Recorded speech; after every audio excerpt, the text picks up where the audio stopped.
Assalamualaikum warahmatullahi wabarakatuh. Salam Om Swastiastu, Namo Buddhaya, salam kebajikan. Sebelumnya perkenalkan, saya Andika Ramadan dengan NPM 202414500116.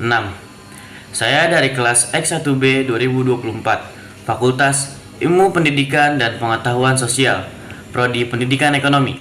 Assalamualaikum warahmatullahi wabarakatuh. Salam Om Swastiastu, Namo Buddhaya, dan salam kebajikan. Perkenalkan, nama saya Anissa Nurul Azizah dengan NPM 202414500093 dari kelas X1B 2024, Fakultas Ilmu Pendidikan dan Pengetahuan Sosial, Prodi Pendidikan Ekonomi. Di sini saya akan menjelaskan manajemen keuangan. Inilah materi yang akan kita bahas pada manajemen keuangan. Yang pertama, pengertian manajemen keuangan. Yang kedua, fungsi manajemen keuangan dan analisis keuangan. Yang ketiga, manajemen modal kerja. Yang keempat, perencanaan laba dan penganggaran. Dan yang kelima, pendanaan jangka panjang dan instrumen keuangan lainnya. Yang pertama, pengertian manajemen keuangan. Apa sih manajemen keuangan itu? Manajemen keuangan adalah proses pengaturan, pengawasan, dan pengelolaan sumber daya keuangan. Ini mencakup perencanaan, pengeluaran, investasi, dan pengendalian keuangan untuk mencapai tujuan tertentu. Selanjutnya, fungsi manajemen keuangan dan analisis keuangan. Fungsi manajemen keuangan dan analisis keuangan adalah dua komponen penting dalam mengelola dan memahami keuangan suatu perusahaan atau individu. Berikut adalah penjelasan tentang kedua fungsi tersebut. Fungsi manajemen keuangan. Fungsi manajemen keuangan yang pertama yaitu perencanaan atau planning. Artinya, membuat rencana keuangan jangka pendek dan panjang, termasuk proyeksi arus kas dan perhitungan laba rugi. Yang kedua, pengendalian atau controlling. Artinya, mengawasi dan mengendalikan pengeluaran dan pemasukan perusahaan untuk memastikan bahwa keuangan berjalan sesuai dengan rencana. Yang ketiga, pemeriksaan atau auditing, yaitu memeriksa keuangan secara berkala untuk memastikan bahwa dana digunakan dengan baik dan tidak ada koridor.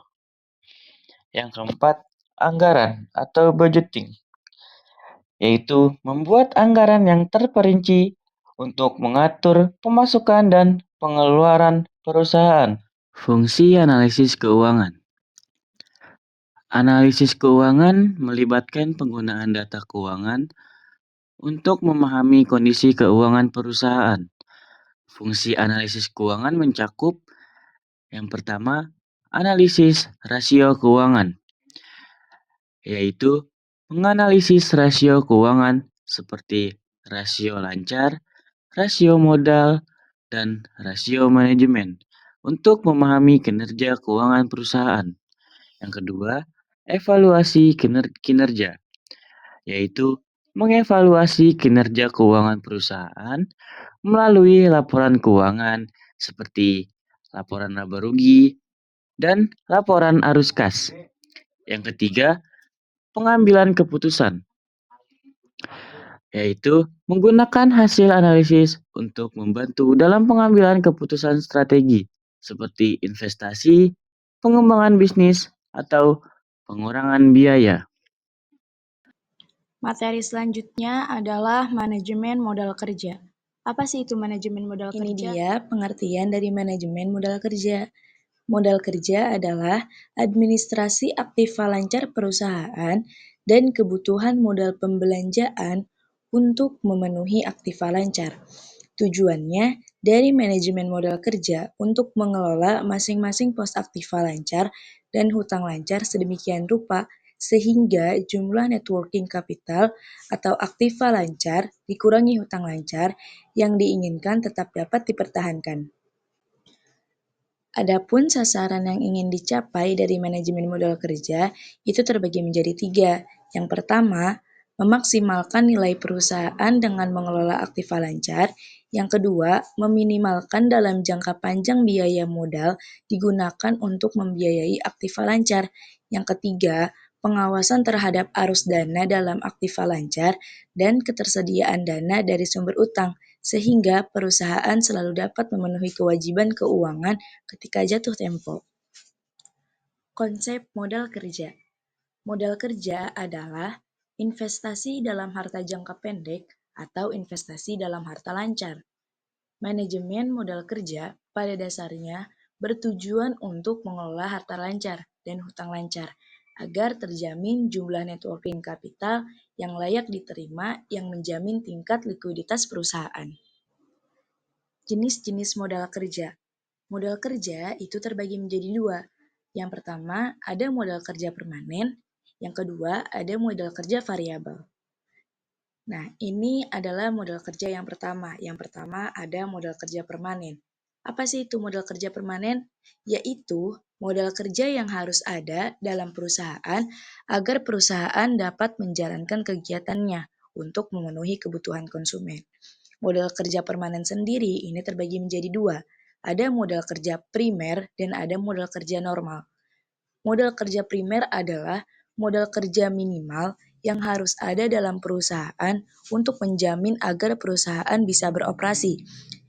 Sedangkan modal kerja normal adalah merupakan modal kerja yang harus ada agar perusahaan bisa beroperasi dengan tingkat produksi normal. Produksi normal merupakan kemampuan perusahaan untuk menghasilkan barang sebesar kapasitas normal perusahaan. Modal kerja yang kedua yaitu modal kerja variabel, yaitu modal kerja yang jumlahnya berubah-ubah sesuai dengan perubahan kegiatan ataupun keadaan lain yang mempengaruhi perusahaan. Modal kerja variabel ini terbagi menjadi 3. Ada modal kerja musiman, modal kerja siklis, dan modal kerja darurat.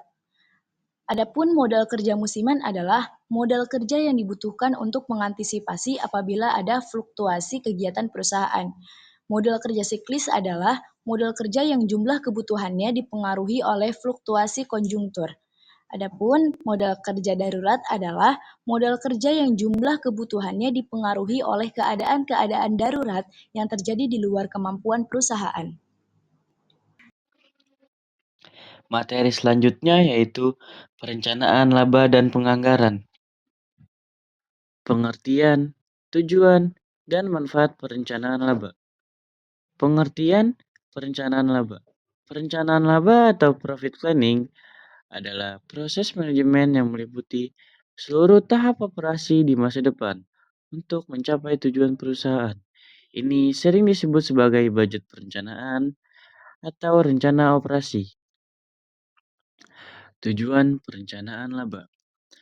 Tujuan utama perencanaan laba adalah untuk menentukan target laba yang realistis dan cara untuk mencapainya.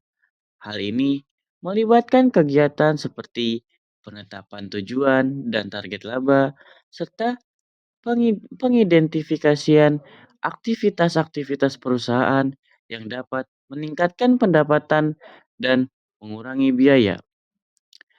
Manfaat perencanaan laba. Manfaatnya yaitu perencanaan laba menyediakan suatu pendekatan yang disiplin untuk mengidentifikasi dan menyelesaikan masalah. Selain itu, perencanaan laba juga meningkatkan koordinasi antar sesama manajer dan menyediakan suatu cara untuk memperoleh ide dan kerjasama dari setiap tingkatan manajemen. Selanjutnya, pengertian dan fungsi penganggaran. Pengertian penganggaran. Penganggaran atau budgeting adalah proses pengoperasionalan rencana dalam bentuk pengkualifikasian, biasanya dalam bentuk unit moneter, untuk kurun waktu tertentu. Anggaran bersifat teknis, tetapi unsur manusia yang paling berperan dalam prosesnya.